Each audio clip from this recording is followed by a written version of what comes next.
இப்போ வந்து இளையான்குடி ஒட்டுமொத்த இளையான்குடி ஒன்றிய சார்பாக நீங்கள் எத்தனை வாகனம் தயார் பண்ணியிருக்கீங்க மாநாட்டுக்கு? இப்போ இளையான்குடி பகுதியிலேருந்து கிட்டத்தட்ட ஒரு 20 வாகனங்களை நாங்கள் ஏற்பாடு பண்ணியிருக்கிறோம். சரி.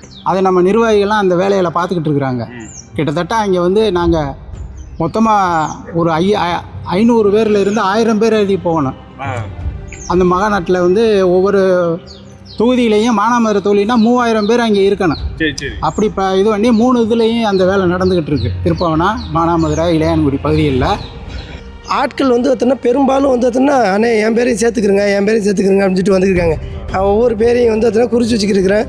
அதுலேயும் நிதி பங்களிப்பு உங்களுக்கு தெரியும். ஏதோ அண்ணங்களோட முடிவில் உழைச்சவங்க பணத்தில் உழைச்சவங்களால் உருவாக்கப்பட்ட கட்சி. அதே மாதிரி உழைச்ச பணத்தில் வச்சு நடத்தக்கூடிய ஒரு உண்மையான மாநாடு இதை. எங்களுக்கு வந்து பார்த்தோன்னா அண்ணன் 3000 சேர்த்துன்னு சொல்லியிருக்காங்க.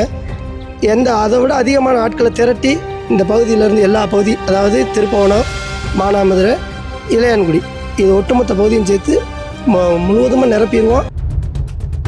மாற்றத்தை விரும்பும் மக்களின் மாநாடு. மாறுவோம், மாற்றுவோம். இது மாற்றத்திற்கான எளிய மக்களின் புரட்சி. திரள்வோம், திருச்சியில் திரள்வோம், தீந்தமிழ் இனத்தீரே.